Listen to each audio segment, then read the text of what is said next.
Hello जय हिंद दोस्तों, मैं शुभम आप सभी का स्वागत करता हूं आपके अपने इस यूट्यूब चैनल शुभम क्लासेस में। जैसा आप सभी को पता है आज संडे है और आज हम एक आर्मी अग्निवीर के लिए पूरे 50 प्रश्नों का मॉडल टेस्ट पेपर डिस्कस करने वाले हैं, जिसके अंदर हम जीके, साइंस, मैथ, रीजनिंग चारों सब्जेक्ट कवर करेंगे। मैं उम्मीद करूंगा इस सेशन आपको जरूर हेल्पफुल लगेगा।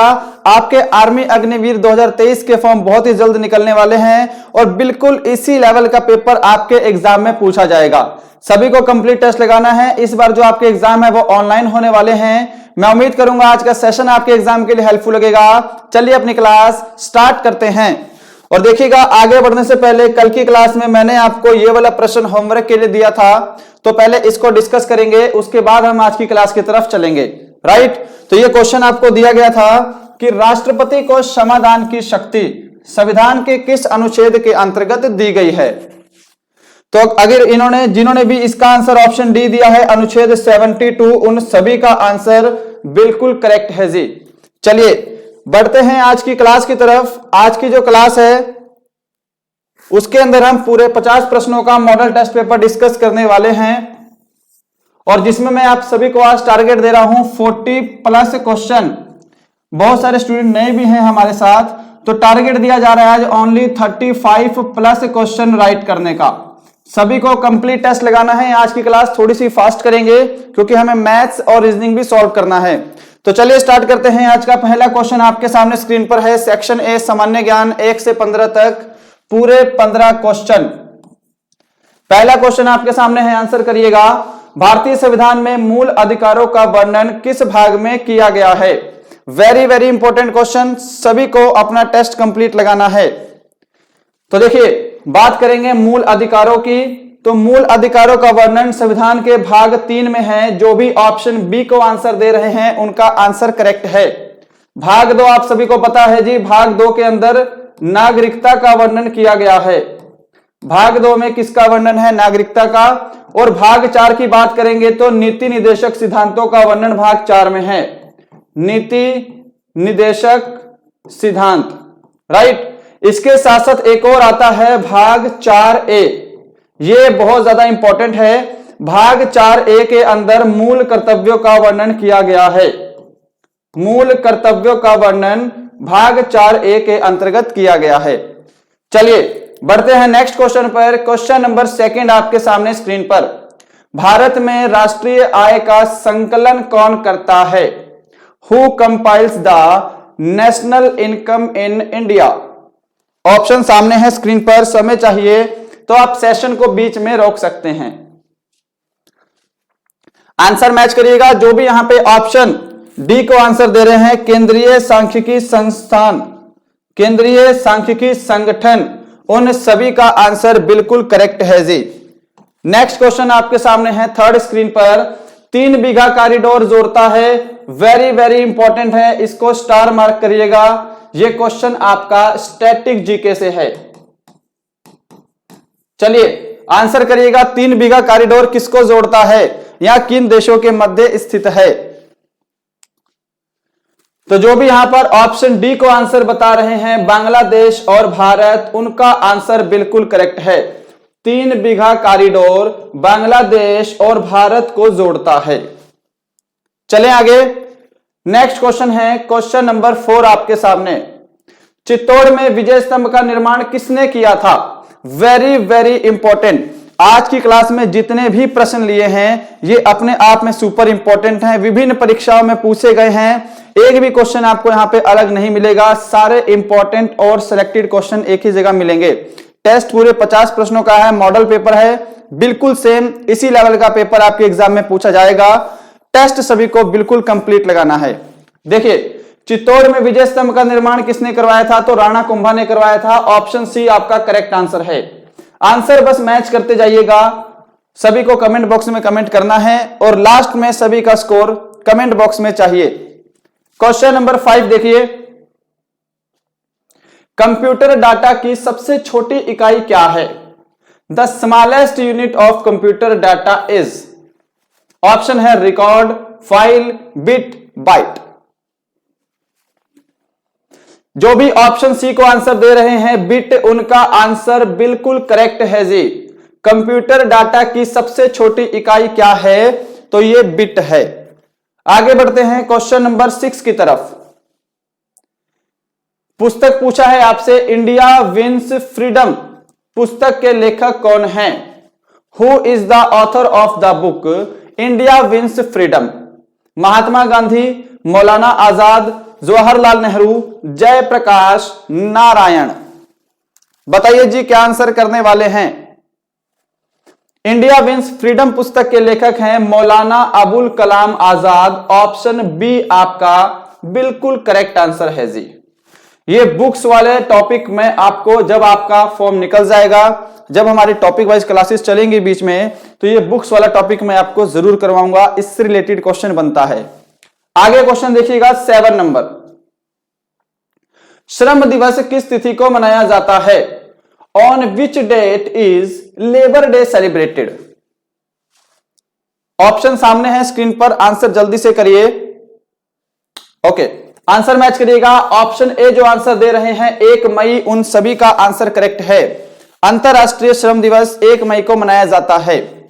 क्वेश्चन नंबर 8 आपके सामने स्क्रीन पर। निम्नलिखित में से कौन भारत की सबसे बड़ी सिंचाई नहर है? और यह क्वेश्चन आपका स्टैटिक जीके से है जी, स्टैटिक जीके से क्वेश्चन है। और ये क्वेश्चन मैं आपको बोलूंगा सुपर इंपॉर्टेंट है, इसको स्टार लगाइए।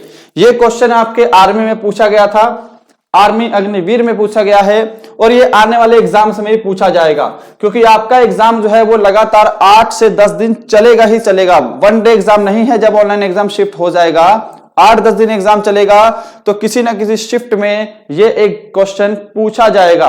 अब क्वेश्चन आर्मी वालों के पास बहुत ज्यादा नहीं है, क्वेश्चन का लेवल बढ़ाने का प्रयास करेंगे वो सभी, आपको भी तैयार रहना है और हम भी तैयार हैं। देखिए, निम्नलिखित में से कौन भारत की सबसे बड़ी सिंचाई नहर है? तो ये ऑप्शन सी है आपका Indira Gandhi canal. Option C क्या सभी आंसर दे रहे हैं? क्या सभी ने ऑप्शन सी को आंसर दिया है? चलिए फिर आगे क्वेश्चन आंसर करिएगा। निम्नलिखित में से कौन सा दर्रा अरुणाचल प्रदेश में स्थित है? Which of the following pass is located in Arunachal Pradesh? करिए आंसर। रोहतांग दर्रा, बोमडिला दर्रा, नाथुला दर्रा, शिवकिला दर्रा। क्या आंसर करेंगे जी? आंसर करिए। ये दर्रे वाला topic very very important, answer match करिएगा। अरुणाचल प्रदेश में स्थित दर्रा पूछा है, तो यह है आपका बोमडिला दर्रा। ऑप्शन बी करेक्ट आंसर है जी। साथ में रोहतांग दर्रा भी आप सभी को पता होना चाहिए।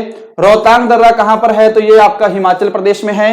नाथुला दर्रा कहां पे है? तो यह आपका सिक्किम में है। और शिवकिला दर्रा भी कहां पर है? तो यह भी आपका हिमाचल प्रदेश में स्थित है। क्लियर है सभी को? चलिए फिर क्वेश्चन नंबर 10 आपके सामने। अंतरराष्ट्रीय मुद्रा कोष का मुख्यालय किस स्थान पर है? वेरी इंपॉर्टेंट, प्रमुख संगठन और उनके मुख्यालय, ये टॉपिक ही सुपर इंपॉर्टेंट है। और इनकी स्थापनाएं कब हुई हैं ये भी आपको करवाया जाएगा। चलिए इसका आंसर करिए। देखिए, इंटरनेशनल मॉनेटरी फंड, अंतरराष्ट्रीय मुद्रा कोष का जो हेडक्वार्टर है ये कहां पे है? वाशिंगटन डीसी में है जी। तो जो ऑप्शन ए को आंसर बता रहे हैं उन सभी का आंसर यहां पर बिल्कुल करेक्ट है जी।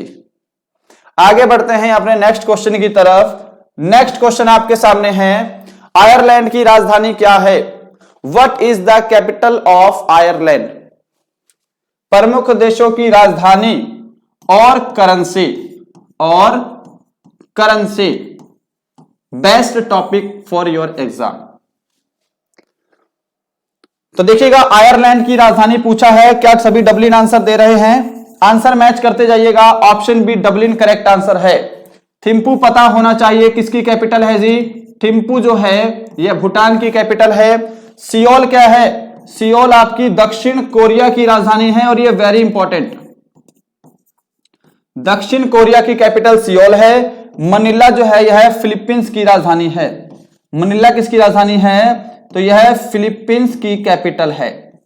मनीला में आपको पता है ना, मनीला के अंदर एशियन डेवलपमेंट बैंक का हेडक्वार्टर स्थित है। आगे देखिए, सलीम अली पक्षी अभयारण्य किस राज्य में स्थित है? पश्चिम बंगाल, मध्य प्रदेश, गोवा, तमिलनाडु। अब इसमें दो क्वेश्चन बनते हैं जिसमें विद्यार्थी कंफ्यूज हो जाते हैं। अगर आपने ये वाला क्वेश्चन डिटेल से नहीं किया तो ये क्वेश्चन गलत हो जाएगा। देखिए सलीम अली पक्षी अभयारण्य है ये। एक और क्वेश्चन बनता है सलीम अली नेशनल पार्क यानी कि राष्ट्रीय उद्यान, सलीम अली राष्ट्रीय उद्यान। ये दोनों ही क्वेश्चन अलग अलग हैं जी और मुझे दोनों का आंसर अभी चाहिए। करिए आंसर। देखिए पहले डिस्कस करेंगे सलीम अली पक्षी अभयारण्य को। इसका जो यह किस राज्य में है तो यह गोवा में है। ऑप्शन सी करेक्ट आंसर है यहां पर। अब बात करेंगे सलीम अली राष्ट्रीय उद्यान के बारे में। राष्ट्रीय उद्यान जो है यह आपका जम्मू कश्मीर में है, यह ध्यान रखिएगा, इंपॉर्टेंट है। इन दोनों में मिस्टेक मत करिएगा नहीं तो आपके 2 नंबर गए। आगे देखिए बंगाल का स्थायी बंदोबस्त किस ब्रिटिश गवर्नर जनरल ने किया था, यानी कि स्थायी बंदोबस्त जो है वह किस ब्रिटिश गवर्नर जनरल के समय में लागू हुआ यह बताना है। Lord Cornwallis, Lord Minto, Lord Wellesley या फिर लॉर्ड वारेन हेस्टिंग्स। करिए जी आंसर। क्या आंसर करेंगे? देखिए बंगाल का स्थायी बंदोबस्त कॉर्नवालिस के समय में लागू हुआ था। ऑप्शन ए आपका करेक्ट आंसर है। सभी ने ऑप्शन ए को आंसर दिया है। आगे देखिएगा क्वेश्चन नंबर आपके सामने है 14। शिव कुमार शर्मा किस वादन के लिए प्रसिद्ध हैं? वेरी इंपॉर्टेंट और यह क्वेश्चन रिपीटेबल है, आने वाली शिफ्ट में आपके एग्जाम में रिपीट भी होगा। शिव कुमार शर्मा किस वादन के लिए प्रसिद्ध हैं? क्या सभी आंसर यहां पे ऑप्शन ए को दे रहे हैं? शिव कुमार शर्मा संतूर वादन के लिए प्रसिद्ध हैं। ऑप्शन ए करेक्ट आंसर है जी। आंसर भी मैच करते जाइएगा, मुझसे पहले आंसर देने का प्रयास करेंगे। अगर किसी प्रश्न में आपको लग रहा है कि थोड़ा सोचने के लिए समय चाहिए तो आप वीडियो को भी रोक सकते हैं बीच में। ओके आगे देखिए क्वेश्चन नंबर 15 है आपका सामान्य ज्ञान का लास्ट क्वेश्चन। शून्य के सिद्धांत का प्रतिपादन किसने किया था? चरक, चाणक्य, आर्यभट्ट, वराह मिहिर। बताइए जल्दी से जी। शून्य के सिद्धांत का प्रतिपादन किसने किया? जो भी यहां पे ऑप्शन सी को दे रहे हैं आर्यभट्ट, उनका आंसर करेक्ट है। शून्य के सिद्धांत का प्रतिपादन आर्यभट्ट के द्वारा किया गया। यहां पर सेक्शन ए कंप्लीट होता है। बढ़ते हैं सेक्शन बी की तरफ, सामान्य विज्ञान, जो कि आपके 16 से 30 तक 15 क्वेश्चन रहने वाले हैं। टेस्ट लगाइएगा। और एक और आपसे बोलूंगा कि जब आप लास्ट में स्कोर कमेंट करेंगे तो सेक्शन वाइज करिएगा कि सेक्शन ए में कितने राइट हुए हैं आपके, सेक्शन बी में कितने राइट हुए हैं, सेक्शन सी में और सेक्शन डी में। ऐसे आपको सेक्शन वाइज स्कोर कमेंट करना है। और आप किस जगह से हमारा ये सेशन देख रहे हैं अपने प्लेस का नाम भी जरूर लिखेंगे ताकि हमें पता लगे कि आप किस जगह से हमारा ये सेशन देख रहे हैं। मैं इस समय जो अपना लेक्चर रिकॉर्ड कर रहा हूं यह मैं हरियाणा की अंबाला डिस्ट्रिक्ट से रिकॉर्ड कर रहा हूं। राइट, आपको भी कमेंट करना है कि आप किस जगह से हमारा ये सेशन देख रहे हैं। नेक्स्ट क्वेश्चन है आपके सामने 16। डैश सबसे लंबी कोशिका है। सबसे लंबी कोशिका बतानी है तो ये कौन सी है? तंत्रिका कोशिका है जी। ऑप्शन बी तंत्रिका कोशिका सबसे लंबी कोशिका है। कुछ लोग त्वचा आंसर करेंगे तो त्वचा के बारे में बता दूं कि यह सबसे बड़ा अंग है। मानव शरीर का सबसे बड़ा अंग क्या है? तो यह त्वचा है। चले 17 नंबर की तरफ। निम्नलिखित में से किस तत्व की कमी से घेंघा रोग हो जाता है? Deficiency of which of the following elements cause goitre. Option है जी अवेलेबल, आंसर कर दीजिए जल्दी से आंसर करिए। देखिए किस तत्व की कमी से घेंघा नामक रोग हो जाता है तो यह होता है आपका आयोडीन की कमी से। ऑप्शन आपका डी करेक्ट आंसर है जी। जो ऑप्शन डी को आंसर बता रहे हैं उनका आंसर करेक्ट है। प्रमुख रोग से रिलेटेड ये क्वेश्चन है और रोगों वाला टॉपिक इंपॉर्टेंट। 18 नंबर है लोहे पर जंग लगना किस प्रकार की अभिक्रिया का उदाहरण है? भौतिक अभिक्रिया, रासायनिक अभिक्रिया, प्रतिवर्ती अभिक्रिया या इनमें से कोई नहीं। अच्छा, कल की क्लास में मैंने एक कमेंट पढ़ा था, स्टूडेंट बोल रहा था कि जो क्वेश्चन है वो आप इंग्लिश में भी पढ़ा कीजिए। देखिए इंग्लिश बेसिकली मेरी लैंग्वेज जो है वो हिंदी मीडियम है तो हिंदी में थोड़ा ज्यादा रीड करने में मुझे कंफर्टेबल लगता है। राइट, पर हिंदी और इंग्लिश दोनों में बाइलिंगुअल हमारी क्लास चलती है, तो आप रीड आसानी से कर सकते हैं। और एक्स्ट्रा फैक्ट जो है वो मैं हिंदी और इंग्लिश दोनों में बताने का प्रयास करता हूं, परंतु हिंदी जो है वो मेरी लैंग्वेज है, तो हिंदी में मैं ज्यादा कंफर्टेबल लगता हूं, है ना। कोशिश करूंगा हिंदी और इंग्लिश दोनों में करने का। देखिए ध्यान से, लोहे पर जंग लगना किस प्रकार की अभिक्रिया है? तो लोहे में जंग लगना एक रासायनिक अभिक्रिया है। ऑप्शन आपका बी जो है यह करेक्ट आंसर है। अब इसी से रिलेटेड एक क्वेश्चन बनता है कि लोहे में जंग लगने से लोहे के भार में क्या परिवर्तन आता है? कमेंट करिए जल्दी से, लोहे में जंग लगने से लोहे के भार में क्या परिवर्तन आता है? देखिए, जब लोहे में जंग लग जाता है तो लोहे का जो वजन है, लोहे का वजन बढ़ जाता है, यह ध्यान रखिएगा। लोहे का वजन बढ़ जाता है, यह क्वेश्चन एग्जाम में पूछता है, इसका ध्यान रखेंगे। आगे है क्वेश्चन नंबर 19, चींटी के डंक में कौन सा अम्ल पाया जाता है? Which acid is found in ant sting? Citric अम्ल, एसिटिक अम्ल, मेथेनोइक अम्ल या फिर लैक्टिक अम्ल? देखिए, चींटी का जो डंक होता है उसके अंदर आपका मेथेनोइक एसिड पाया जाता है। ऑप्शन आपका सी करेक्ट आंसर है। सिट्रिक एसिड आपको पता होना चाहिए, नींबू और संतरे के अंदर प्रचुर मात्रा में सिट्रिक एसिड विद्यमान होता है, राइट। बात करेंगे एसिटिक अम्ल की। एसिटिक अम्ल आपका सिरके में होता है। किसमें? सिरके में, जिसे हम विनेगर भी बोल देते हैं इंग्लिश में, राइट। एसिटिक अम्ल सिरके में होता है। लैक्टिक अम्ल आपका होता है मिल्क में, यानी कि दूध में। पृथ्वी के केंद्र पर गुरुत्वाकर्षण के कारण त्वरण का मान क्या हो जाता है? जल्दी से आंसर करिएगा, ये बिल्कुल सिंपल क्वेश्चन है जी। पृथ्वी के एकदम सेंटर में जो आपका ग्रेविटी फोर्स होता है वो बिल्कुल नन होता है, शून्य होता है, इसलिए वहां पर त्वरण का मान 0 हो जाता है। ऑप्शन आपका ए करेक्ट आंसर है। और जैसे जैसे पृथ्वी के केंद्र से हम ध्रुवों की तरफ जाएंगे ऊपर या ध्रुवों की तरफ नीचे, हमारा जो है ग्रेविटेशनल फोर्स जो है वो बढ़ता है। क्वेश्चन नंबर 21, कम तापमान को मापने वाले यंत्र को क्या कहा जाता है? What is the instrument used to measure low temperature called? बताइएगा जल्दी से, आंसर क्या करेंगे?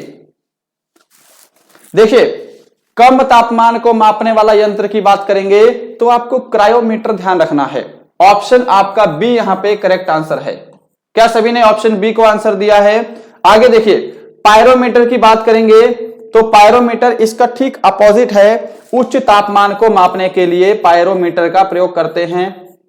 हाइग्रोमीटर क्या है? सापेक्ष आर्द्रता को मापने के लिए, सापेक्ष आर्द्रता यानी कि रिलेटिव ह्यूमिडिटी को मापने के लिए हाइग्रोमीटर का प्रयोग करते हैं। 22 नंबर क्वेश्चन है आपके सामने, पदार्थ का परमाणु सिद्धांत किस वैज्ञानिक ने दिया था? Which scientist gave the atomic theory of matter? बताइए जल्दी से जी, क्वेश्चन इंपॉर्टेंट। देखिए, पदार्थ के परमाणु सिद्धांत का प्रतिपादन जॉन डाल्टन ने किया है। ऑप्शन सी जो आंसर दे रहे हैं उनका आंसर करेक्ट है जी। क्या सभी ने ऑप्शन सी को आंसर किया है?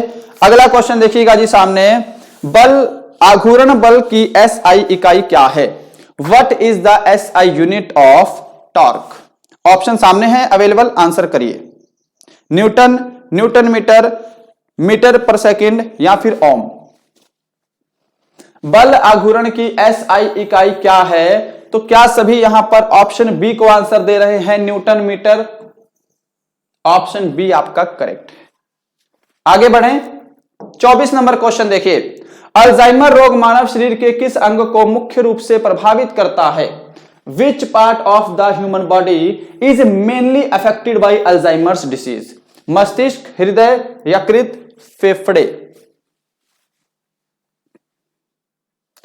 अल्जाइमर रोग मानव शरीर के किस अंग को प्रभावित करता है? तो यह मस्तिष्क को प्रभावित करता है। ऑप्शन ए आपका करेक्ट है, मस्तिष्क से संबंधित बीमारी है जी। आगे बढ़े, 25 नंबर क्वेश्चन देखिएगा, निम्नलिखित में से कौन सी गैस चूने के पानी को दूधिया कर देती है? देखिए, यह क्वेश्चन आपका एसएससी, रेलवे, ठीक है, सीआईएसएफ, सीआरपीएफ, बीएसएफ, आपके ऑल्सो आर्मी के एग्जाम में आज से 1-1.5 साल पहले पूछा गया है।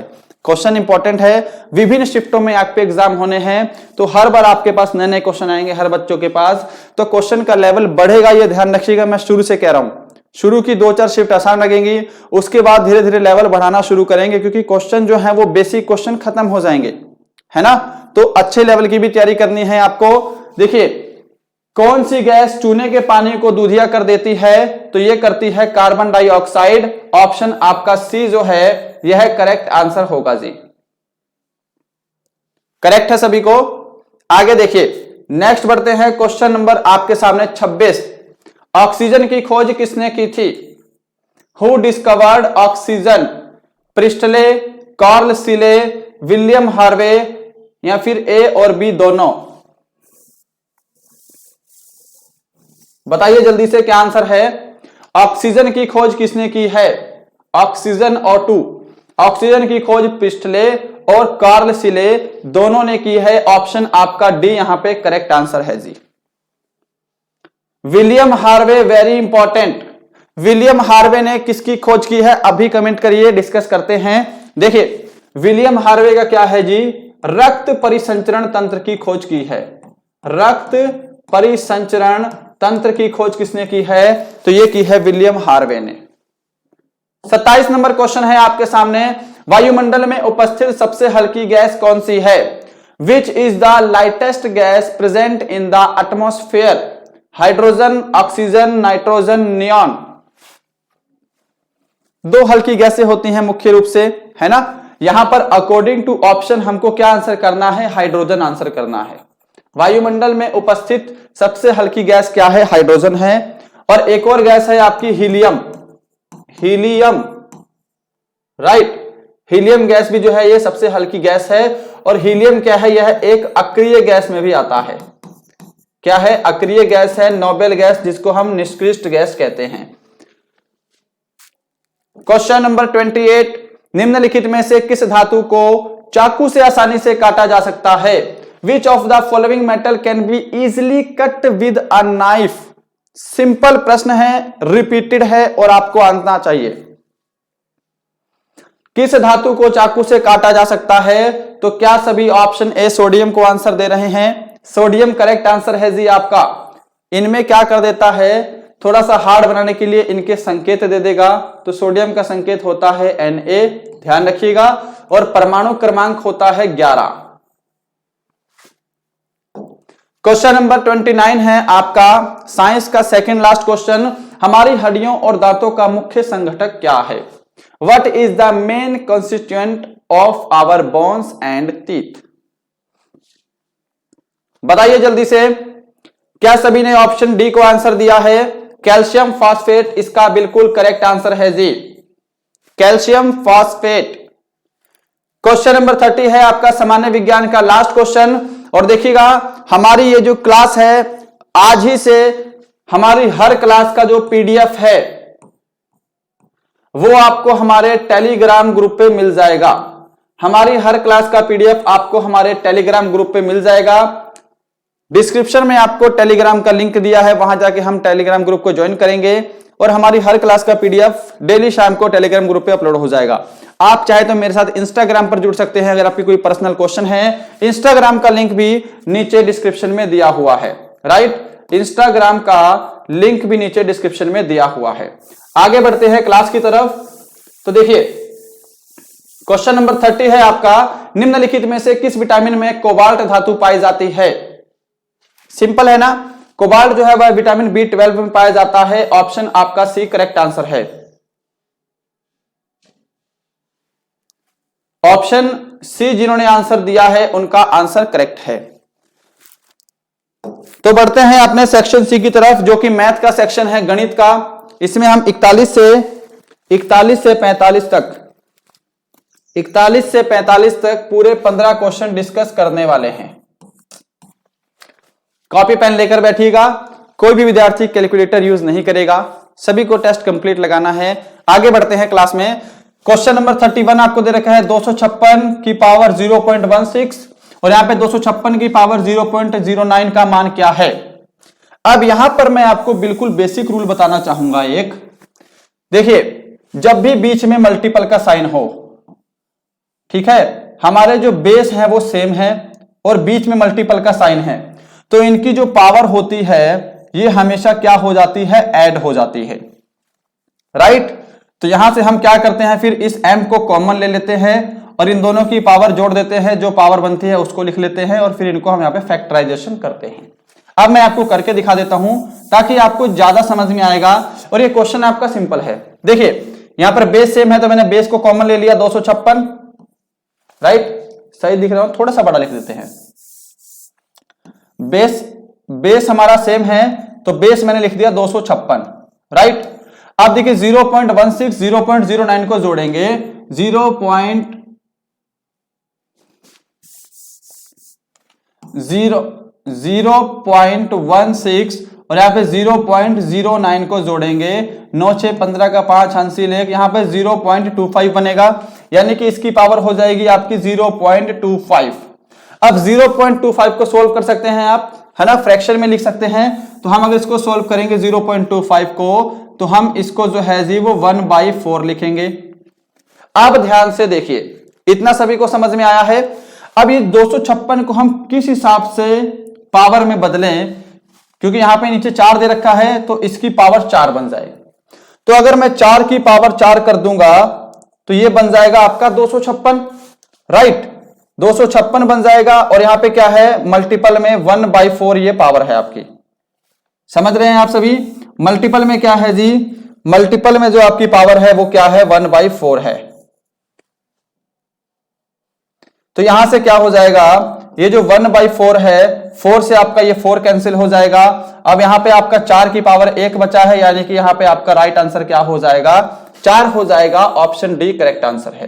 थोड़ा सा समय लिया है इस क्वेश्चन को समझाने में, परंतु क्वेश्चन इंपॉर्टेंट है। अगर आपको आता है तो सेशन को पॉज करिए, मुझसे पहले आंसर देने का प्रयास करिए, और नहीं आता है, आप बिल्कुल नए हैं तो मैं अभी बेसिक से नहीं करवा रहा हूं, ये फिलहाल इंपॉर्टेंट क्वेश्चन है, आपका मॉडल पेपर है ना।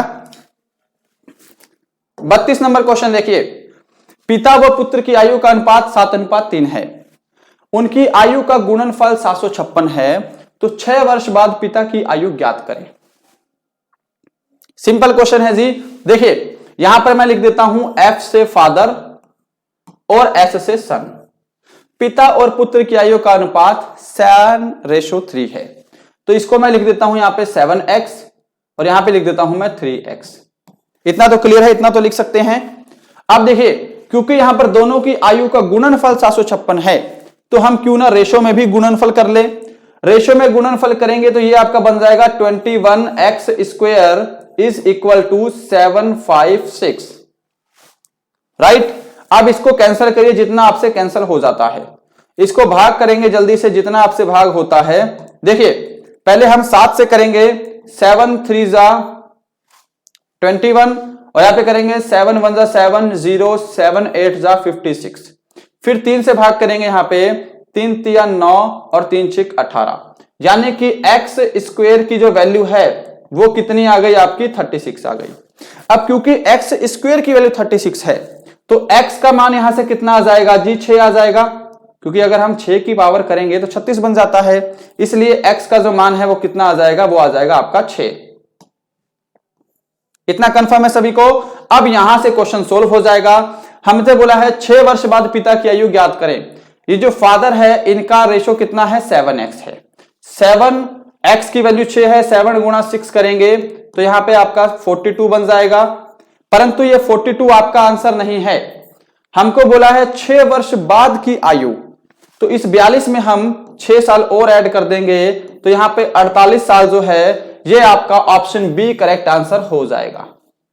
क्या सभी को समझ में आया है? ऑप्शन बी आपका करेक्ट आंसर है। बढ़ते हैं नेक्स्ट क्वेश्चन की तरफ। 33 नंबर क्वेश्चन आपके सामने, इस क्वेश्चन को सोल्व करिएगा। ये क्वेश्चन इंपॉर्टेंट है जी, और ये क्वेश्चन अक्सर एग्जाम में पूछा भी जाता है। क्वेश्चन है कि यदि a/4 is equal to b/5 और इज इक्वल टू c/9 हो, तो हमको क्या बताना है, हमको बताना है a plus B plus C divide by C की वैल्यू।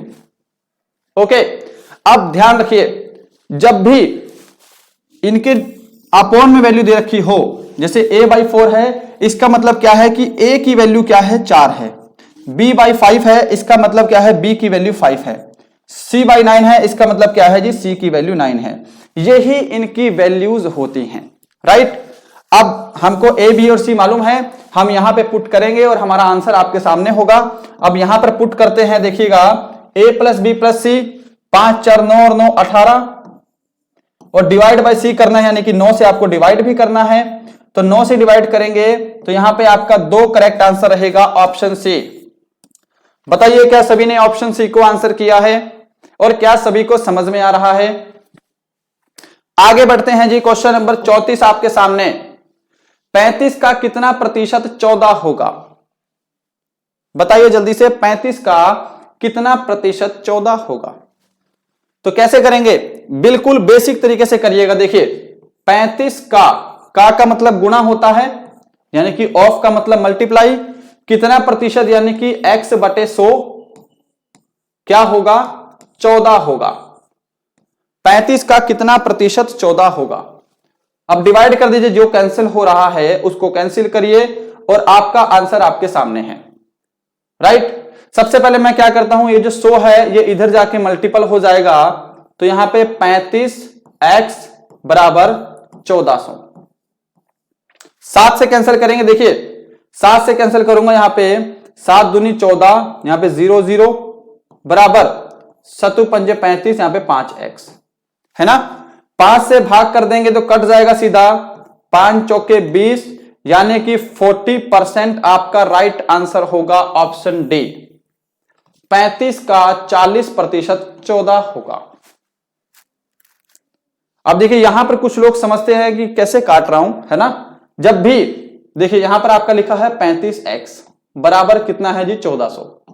जब भी बीच में बराबर का साइन हो तो हम आमने सामने की रकम को भाग कर देते हैं डायरेक्टली, नहीं तो अगर हम इसको सोल्व करेंगे तो यहां से 35 हटकर कहां चला जाएगा? अगर हम इसको सोल्व करेंगे तो यहां से 35 हटकर नीचे डिवाइड में चला जाएगा, तो बात वही पड़ जाती है, इसलिए मैं यहां पे डायरेक्ट सोल्व कर देता हूं। ठीक है, इस चीज का ध्यान रखिएगा।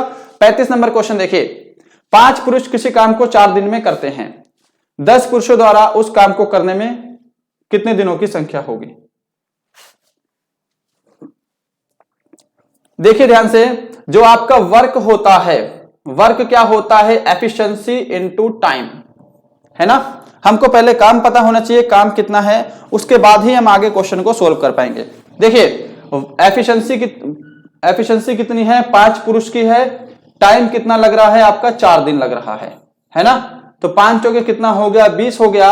ये 20 यूनिट क्या है? आपका टोटल यूनिट ऑफ वर्क है। अब हमको पता लग गया जो टोटल वर्क है वो कितना है जी? 20 यूनिट है। कितने पुरुषों से करवाना है? 10 पुरुषों से करवाना है। हमको टाइम निकालना है, तो क्या है जी? 20 टोटल वर्क है, टोटल 10 पुरुष है, भाग कर देंगे तो 2 दिन आपका ऑप्शन ए करेक्ट आंसर होगा। 36 नंबर क्वेश्चन देखिएगा, 25 किलोमीटर प्रति घंटे की चाल से चलती हुई 100 मीटर लंबी रेलगाड़ी एक खंबे को पार करेगी। आंसर आपको सेकंड्स में दिया हुआ है, स्पीड आपको दे रखी है किलोमीटर प्रति घंटे में, है ना। अब सोल्व करते हैं फटाफट से। देखिए हमको बताना है 25 किलोमीटर से 100 मीटर में कितने समय में पार करेगी, हमको टाइम निकालना है। टाइम का फॉर्मूला क्या होता है जी? Distance divide by speed. Okay, अब देखिए ध्यान से, डिस्टेंस आपको दे रखा है कितना? 100 मीटर, तो ये तो ऑलरेडी मीटर में है, इसको चेंज नहीं करना है। स्पीड दे रखी है किलोमीटर प्रति घंटे में, जो कि है 25, है ना। अब देखिए किलोमीटर प्रति घंटे को मीटर प्रति सेकंड में चेंज करने के लिए हम क्या करते हैं जी? 5/18 से मल्टीप्लाई करते हैं। अब क्योंकि ये नीचे डबल हो रही है संख्या, तो नीचे 18 ना रहकर 18 कहां चला जाएगा? आपका 18 चला जाएगा ऊपर मल्टीप्लाई में।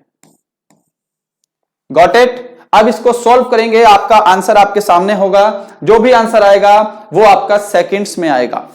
देखिए पहले हम क्या करते हैं, इसको 25 को 100 से कैंसिल कर देते हैं।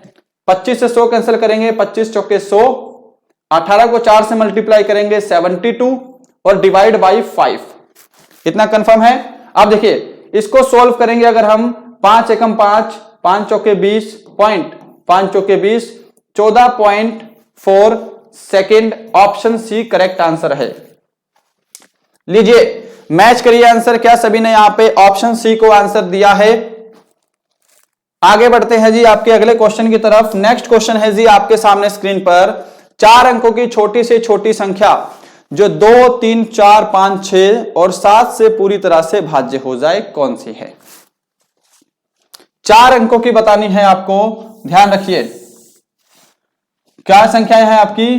2, 3, 4, 5, 6 और 7, है ना? अब जब भी ऐसा क्वेश्चन आपको दिखाई दे, आपको क्या करना है? इन संख्याओं का एलसीएम ले लेना है। अब इनका एलसीएम आप ले सकते हैं। देखिए ध्यान से, पहले मैं क्या करता हूं? इवन उठा लेता हूं, सम संख्या उठा लेता हूं। 2, 4 और 6 सम है। 2, 4 और 6 का एलसीएम डायरेक्टली 12 हो जाएगा। निकाल लोगे इतना तो। फिर अब क्या बचा है? 12, 3, 5 और 7। अब देखिए ओड और इवन का अगर हम एलसीएम निकालेंगे तो इनका मल्टीपल होता है, कंफर्म। 12 तिया यहां पे कितना हो जाएगा? यहां पे 12 पंजे 60, जो कि 3 से भी आ जाएगा। 60 और 60 का एलसीएम निकालेंगे तो 420। इनका एलसीएम क्या है जी? 420 है। अब एलसीएम मैं अपने तरीके से निकाल रहा हूं। अगर आपको कोई बेटर वे पता है, आप एलसीएम निकालिए, क्योंकि हमको एलसीएम से मतलब है, ठीक है। अगर आप ऐसे निकाल सकते हैं फटाफट तो ऐसे निकालिएगा, नहीं तो कुछ लोग ऐसे करके भी निकालते हैं तो वो भी चलता है, ठीक है। देखिए एलसीएम आया है 420, यानी कि 420 ऐसी संख्या है जो कि 2, 3, 4, 5, 6 और 7 से भाग हो जाएगी, परंतु हमको संख्या चाहिए 4 अंकों की, है ना। तो 420 के जितने भी मल्टीपल होंगे वो सभी इनसे भाग हो जाएंगे। अगर हम इस 420 को 3 से मल्टीप्लाई कर दें तो कितना बन जाएगा जी? 3, 3 दूनी 6, 4 तिया 12, सॉरी यहां पे 0 आएगा, यानी कि 1260 4 अंकों की सबसे छोटी संख्या है जो कि इन सबसे भाग हो जाएगी। ऑप्शन ए करेक्ट आंसर है। आगे बढ़ते हैं 38 नंबर की तरफ। 10% तथा 20% की क्रमवार कटौतियां किस एकमात्र कटौती के समतुल्य है? देखिए ये क्वेश्चन आसान है, इसको प्लीज गलत मत करिएगा। मान लीजिए आपके पास कोई नंबर है कितना? 100%, ठीक है। उसमें 2 आपको लगातार घटाना है। पहले हमको 10% माइनस करना है। 100 में से 10% माइनस करेंगे कितना बनेगा? 90 बनेगा। डायरेक्ट माइनस कर रहा हूं, 100 में से 10% हमने माइनस कर दिया, 90 बन गया, राइट। अब 90 में से 20% और माइनस करना है। 90 का 20% निकाल लीजिएगा। 90 का 20% 18 होता है। परसेंटेज कैसे जल्दी निकालना है इसके बारे में डिस्कस करेंगे, क्योंकि ये हमारा मॉडल पेपर है तो हमें टेस्ट लगाना है ना। जब मैं बेसिक से आपको परसेंटेज औसत करवाएंगे तो आपको ये सब डिस्कस करवाया जाएगा। 90 का 20% होता है 18। इसमें से मैं 18 माइनस कर दूं तो यहां पे बन जाएगा आपका 72। यानी कि क्या बना है ये कि कोई संख्या मान लीजिए 100 है, वो 2 लगातार छूट देने के बाद कितनी बन रही है? 72 बन रही है। तो बताना है कि एकमात्र छूट कितने परसेंट की दी जाएगी। 100 में से 72 बन रहा है, यानी कि साफ साफ दिखाई दे रहा है आपको 28% की छूट दी जाएगी। एकमात्र अगर हम छूट देंगे तो 28% की देंगे, तब जाके हमें 72 प्राप्त होगा, ठीक है। इनके बीच का आपको डिफरेंस ले लेना है। आगे बढ़ते हैं क्वेश्चन नंबर 39।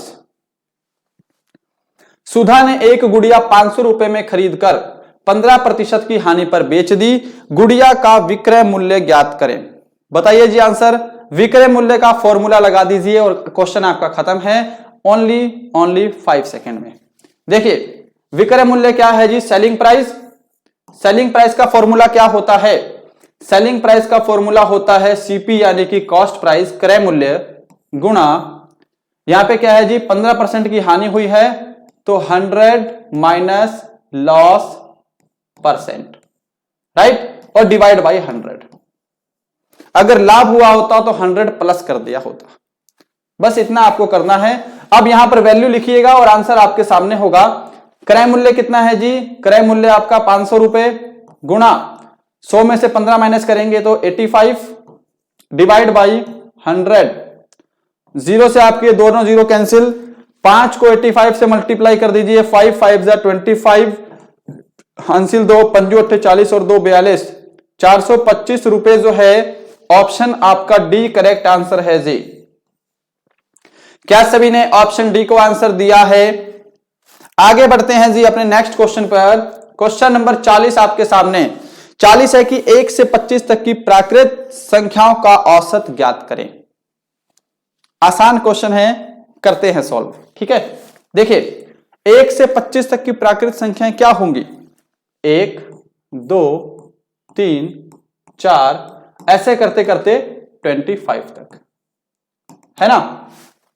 अब एक चीज ध्यान रखिएगा कि ये क्या बन रही है, एक सीरीज बन रही है। जब भी किसी सीरीज में डिफरेंस सेम हो, ठीक है, और औसत निकालने को बोले, जब भी किसी सीरीज में डिफरेंस सेम हो और एवरेज निकालने को बोले, तो फर्स्ट संख्या प्लस लास्ट संख्या डिवाइड बाय 2 करेंगे। समझा रहा हूं कैसे, देखिए पहली संख्या 1 है, आखिरी संख्या 25 है। 25 और 1 कितना हो गया? 26 हो गया, और 26 को हम 2 से भाग कर देंगे तो यहां पे 13 जो है, ये आपका ऑप्शन ए करेक्ट आंसर होगा। अब इस क्वेश्चन का एक एग्जांपल और दूंगा आपको। मान लीजिए आपको बोल दे कि 5 के 5 गुणजों का औसत, 5 के 5 गुणजों का औसत बोल सकता है ना। 5 के 5 गुणजों का औसत क्या होगा? तो देखिए पहला गुणज 5 है, दूसरा 10 है, तीसरा 15 है, चौथा 20 है, पांचवा 25 है। फॉर्मूला लगा सकते हो, चाहे तो इन सभी संख्याओं को जोड़कर 5 से भाग कर दो, या फिर हमको दिखाई दे रहा है कि जो सीरीज है इसके अंदर 5-5 का डिफरेंस है सभी में, क्योंकि सभी 5 के गुणज हैं। तो पहली संख्या प्लस लास्ट संख्या डिवाइड बाय 2 कर दीजिएगा, तो यहां पे आपका 15 आंसर आ जाएगा। समझ गए? यानी कि जब भी किसी श्रृंखला में डिफरेंस सेम हो और आपको एवरेज निकालने को बोले, तो पहली संख्या प्लस लास्ट संख्या डिवाइड बाय 2 कर दीजिएगा। आगे बढ़ते हैं, क्वेश्चन नंबर आपके सामने है 41। लीजिए, इसको तो आपको सिर्फ ऐड करना है, इसमें गलती मत करिएगा। बढ़ते हैं सॉल्यूशन पे। देखिए क्वेश्चन है 0.432, नेक्स्ट है 2.421, अगला है आपका 2.032। बस इसको आपको क्या करना है? ऐड करना है। ठीक है, 3 और 2 5, 3 और 2 5 और 3 8, 4 4 8.4, 4.885। ऑप्शन सी करेक्ट आंसर है जी। 42 नंबर क्वेश्चन आपके सामने है। अभी तक सेशन को लाइक नहीं किया है, लाइक करिएगा, कमेंट करके जरूर बताएंगे आज का सेशन आपको कैसा लग रहा है। इस क्लास का जो पीडीएफ है वो आपको डिस्क्रिप्शन में दिए हुए टेलीग्राम लिंक पर मिल जाएगा, जाके टेलीग्राम को ज्वाइन करिएगा और पीडीएफ को डाउनलोड कर सकते हैं। एक्स का मान क्या होगा? ये आपको इक्वेशन दे रखी है, सिंपल है। ये 3024 है, ये इधर जाके 9456 में माइनस हो जाएगा, यानी कि x is equal to 9456 minus 3024। बस सिंपल है, इसको सोल्व कर दीजिए, आपका आंसर आपके सामने है। सोल्व करेंगे तो यहां पे आपका 2 बन जाएगा, 5 में से 2 गए 3 हो जाएगा, 4 और यहां पे आपका 6। 6432 कहां पर है जी? ऑप्शन ए में है, ऑप्शन ए आपका राइट आंसर है। सभी ने ऑप्शन ए को आंसर दिया है। चलिए क्वेश्चन नंबर 43 आपके सामने है। किसी आयत की लंबाई और चौड़ाई का अनुपात 6:5 है। यदि इसका परिमाप 143 सेंटीमीटर है तो लंबाई और चौड़ाई का अंतर ज्ञात करें। देखिए आयत की लंबाई और चौड़ाई दे रखी है आपको, लंबाई और आपको चौड़ाई दे रखी है 6:5, राइट। इनका परिमाप 143 दे रखा है, पेरीमीटर दे रखा है आपको 143। परिमाप क्या होता है? सभी भुजाओं का जोड़ होता है ना। तो देखिए आयत के अगर परिमाप के फॉर्मूले की बात करें, इस क्वेश्चन में मुझे थोड़ी सी मिस्टेक लग रही है ना। क्वेश्चन में शायद टाइपिंग मिस्टेक है। एनीवे इसको सोल्व करते हैं। देखिए आयत के जो परिमाप होता है उसका फॉर्मूला क्या होता है? 2 × L + B। ये होता है आयत के परिमाप का फॉर्मूला, जिसकी वैल्यू आपको दे रखी है 143। ओके, अब देखिए 2 × L कितना है आपको? 6 रेशो दे रखा है। B कितना दे रखा है आपको? 5x दे रखा है, 6x 5x, और यहां पे क्या हो जाएगा? 143। सोल्व करेंगे 6 और 5 11x, 11 को 2 से मल्टीप्लाई करेंगे कितना बनेगा? 11 को 2 से मल्टीप्लाई करेंगे तो यहां पे आपका 22x बन जाएगा इज इक्वल टू 143, राइट। अब इसको यहां पे डिवाइड करना है, x is equal to 143 divide by 22। इतना समझ में सभी को आ रहा है ना। अब इसको सोल्व करके देखते हैं। 11 दूनी 22 और 11 से हम कैंसिल करेंगे, 11 एकम 11, 11 तिया 33, 13/2 को अगर हम आगे सोल्व करेंगे 2 6 12, 2 5 10, 6.5 जो है वो x की वैल्यू आ जाएगी। x की वैल्यू कितनी है जी? 6.5 है। इसीलिए इस क्वेश्चन में मिस्टेक है थोड़ी सी। x की वैल्यू क्या है जी? 6.5 है।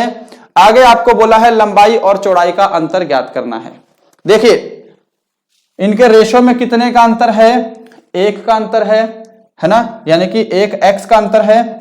और x की वैल्यू कितनी है जी? 6.5 है। यानी कि इनको अगर हम मल्टीप्लाई करके माइनस भी करेंगे तो यही डिफरेंस आने वाला है। 6.5 आपका करेक्ट आंसर होगा। ये कोई भी ऑप्शन सही नहीं है। इन दोनों के बीच का अंतर होगा 6.5। सही है सभी का, है ना। ऑप्शन में थोड़ी सी मिस्टेक थी। क्वेश्चन राइट है, ऑप्शन सारे रॉन्ग हैं। जो पीडीएफ डालेंगे टेलीग्राम पे उसमें सही कर देंगे। आगे बढ़ते हैं 44 नंबर क्वेश्चन की तरफ। एक व्यक्ति एक स्थान A से B तक की दूरी 5 किलोमीटर प्रति घंटे की रफ्तार से जाता है और 4 किलोमीटर प्रति घंटे की रफ्तार से वापस आ जाता है। उसकी औसत चाल क्या होगी? आपको बताना है उसकी औसत चाल यानी कि एवरेज स्पीड, राइट। तो इसको सोल्व करते हैं। थोड़ा सा इसको छोटा कर लेता हूं क्योंकि क्वेश्चन हमने पढ़ दिया है। इसको यहां पे सोल्व कर लेते हैं व्हाइट बोर्ड पे। देखिए ध्यान से, आपको बताना है इसकी एवरेज स्पीड क्या होगी।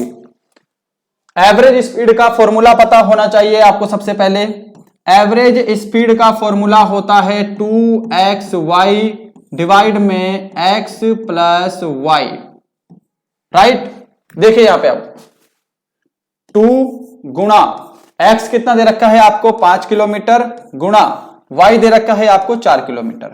डिवाइड में क्या करेंगे हम? x प्लस वाई, यानी कि 5 plus 4 is equal to 9। Solve करेंगे 5 चौके 20 और 20 दूनी 40, यानी कि 40/9 किलोमीटर प्रति घंटा। ऑप्शन बी करेक्ट आंसर है आपका। क्वेश्चन नंबर 45 है मैथ्स का लास्ट क्वेश्चन। कोई धन 20% वार्षिक ब्याज की दर से कितने समय में 2 गुना हो जाएगा? इसका आंसर करना है आपको। अब ध्यान से समझिए, हमको बताना है कितने समय में। और टाइम का फॉर्मूला क्या होता है? टाइम का फॉर्मूला होता है यहां पर आपका सिंपल इंटरेस्ट इंटू 100 डिवाइड में प्रिंसिपल इंटू रेट, राइट। अब समझिए, मान लीजिए हमारे पास धन क्या है? 1 है। हमारे पास जो धन है वो 1 है। 2 गुना हो जाएगा तो कितना हो जाएगा? 2 हो जाएगा। इनके बीच का डिफरेंस कितना है? 1 है, यानी कि 1 क्या लगा है हमारे पास? सिंपल इंटरेस्ट है 1, प्रिंसिपल हमने 1 माना था, और ये तो आपका मूलधन है, मिश्र धन है, राइट। तो सिंपल इंटरेस्ट हमारा कितना है जी? 1 है। यहां पर वैल्यू पुट करेंगे और आंसर आपके सामने होगा। देखिए सिंपल इंटरेस्ट गुना 100, यानी कि 1 गुना 100। प्रिंसिपल भी हमने 1 माना था 1, और रेट ऑफ इंटरेस्ट कितना है जी? 20% है, तो यहां पे 20 कर देंगे, राइट। 20 से भाग करेंगे 100 को, तो 5 साल आपका राइट आंसर होगा ऑप्शन ए। क्या सभी ने ऑप्शन ए को आंसर किया है? यहां पे आपका जो है मैथ का सेक्शन कंप्लीट है। सेक्शन डी है आपका रीजनिंग का। आखिरी के 5 प्रश्न फटाफट से डिस्कस करते हैं। बताइएगा जरूर आज का सेशन कैसा लगा है, आज के प्रश्नों का लेवल कैसा था, इन 50 में आपने कितने क्वेश्चन करेक्ट किए हैं। लाइक शेयर जरूर करिएगा। आपके जितने भी फ्रेंड्स आर्मी की तैयारी कर रहे हैं, अग्निवीर की, जितने भी आपके ग्रुप्स हैं वहां पे हमारा चैनल जरूर शेयर करेंगे। देखिए विषम को चुनना है, फाइंड द ऑड वन। मैं क्या देख रहा हूं कि 40 5 का मल्टीपल है, 42 6 का मल्टीपल है, 72 9 का मल्टीपल है, गुणनफल है ना, गुणनखंड है। परंतु 93 क्या है? किसी का भी मल्टीपल नहीं है, 13 का मल्टीपल नहीं है। ऑप्शन डी आपका राइट आंसर होगा। यदि वैल्यू को EULAV लिखा जाता है तो स्लीप को कैसे लिखेंगे? ध्यान से इस क्वेश्चन को देखिएगा। ये क्वेश्चन क्या है, अपोजिट करके लिखा हुआ है। देखिए क्या है, वैल्यू, VALUE, इसको क्या किया है, यहां से स्टार्ट किया है, VALUE, राइट, ऐसे लिखा है। तो आपसे पूछा है स्लीप को कैसे लिखा जाएगा, स्लीप को कैसे लिखेंगे, इसको भी यहां से शुरू कर दीजिए उल्टा, SLEEP, यानी कि पील्स कहां है, ऑप्शन बी में है, और ये ऑप्शन बी ही आपका करेक्ट आंसर हो जाएगा। आगे बढ़े, क्वेश्चन नंबर 48 आपके सामने है, विषम का चयन करें, फाइंड द ऑड वन। इसमें तो कुछ भी देखना ही नहीं है आपको। देखिए AEIOU ये 5 क्या है, वोवल साउंड होते हैं, G क्या है, वोवल नहीं है, ऑप्शन आपका सी करेक्ट आंसर है। सिंपल वोवल साउंड था इसके अंदर बस। 49 है आज का सेकंड लास्ट क्वेश्चन आपके सामने स्क्रीन पर, रिक्त स्थान की पूर्ति करें। बताइए जल्दी से क्या आंसर आएगा यहां पे। देखिए यहां पे क्या है, सिंपल 2 का मल्टीपल है जी, 8 दूनी 16, 6 को 2 से मल्टीप्लाई करेंगे 32, 32 को फिर 2 से किया 64, 64 को 2 से किया 128, फिर 128 को 2 से करेंगे 8 दूनी 16 का 6, हासिल 1, 2 दूनी 4 1 5, 256, ऑप्शन बी करेक्ट आंसर होगा। सभी ने ऑप्शन बी को आंसर दिया है। क्वेश्चन नंबर 50 है जी आज का लास्ट क्वेश्चन आपके सामने, फाइनली कंप्लीट टेस्ट लगाया है आपने, इसका बहुत बहुत धन्यवाद। बताइएगा जरूर 50 प्रश्नों में कितने राइट हुए हैं। ये लास्ट क्वेश्चन जो है आपका ब्लड रिलेशन वाले टॉपिक से है, तो इसको भी डिस्कस कर लेते हैं फटाफट से। थोड़ा छोटा कर लेता हूं इसको, ठीक है, ताकि मुझे सॉल्व करने के लिए प्रॉपर स्पेस मिल जाए। अब क्वेश्चन पढ़िए जी ध्यान से। क्वेश्चन है कि एक तस्वीर की तरफ इशारा करते हुए रीना कहती है कि वह व्यक्ति मेरी मां के पिता का लड़का है, तो वह व्यक्ति रीना से किस प्रकार संबंधित है। इसमें चाहे तो आप डायग्राम बना सकते हैं, पर मुझे नहीं लगता कि इस प्रश्न में आपको कुछ डायग्राम बनाना पड़ेगा, है ना। देखिए वह व्यक्ति मेरी मां के पिता, यानी कि मेरी मां के पिता मेरे नाना जी हो गए, उनका लड़का है। अब मेरी मां के पिता का लड़का है तो वह व्यक्ति मेरी मदर का ब्रदर हुआ। अब क्योंकि वह लड़की मेरी माता का भाई है, तो वह व्यक्ति मेरा क्या लगेगा, मामा लगेगा। ऑप्शन सी करेक्ट आंसर है। ठीक है, इसमें मैं कुछ बना नहीं रहा हूं, सिंपल था ये कि वह व्यक्ति मेरी मां के पिता का लड़का है। अब मेरी मां के पिता का लड़का है तो वह व्यक्ति मेरी माता के भाई लगेगा, और मेरी माता का भाई है तो वह व्यक्ति रीना से किस प्रकार संबंधित है, वह व्यक्ति रीना का मामा होगा। ये ऑप्शन सी करेक्ट आंसर है ना। कुछ क्वेश्चन आप ऐसे देखकर भी कर लिया करो, कॉपी पेन उठाने की जरूरत ना पड़े। तो फाइनली आज का सेशन समाप्त होता है। बताइएगा जरूर इन 50 प्रश्नों में आपने कितने क्वेश्चन करेक्ट किए हैं। मैं उम्मीद करूंगा सेशन आपको जरूर हेल्पफुल लगेगा। हमारा पढ़ाया हुआ आपको कैसा लगता है ये भी कमेंट करिएगा। इस क्लास का पीडीएफ हमारे टेलीग्राम चैनल पे मिल जाएगा, इंस्टाग्राम पर भी मुझसे ज्वाइन कर सकते हैं, नीचे डिस्क्रिप्शन में आपको सभी लिंक मिल जाएंगे। जरूर बताइएगा। सभी को सेक्शन वाइज स्कोर कमेंट करना है, सेक्शन ए में कितने राइट हुए हैं, सेक्शन बी में, सेक्शन सी में और सेक्शन डी में। और आप हमारा ये वीडियो कहां से देख रहे हैं ये भी कमेंट करिएगा। 50 में से मैंने आपको आज 38 क्वेश्चन करेक्ट करने का, 35 क्वेश्चन करेक्ट करने का टारगेट दिया था, राइट। चलिए मिलते हैं कल किसी और अच्छे सेशन में, तब तक के लिए जय हिंद, जय भारत।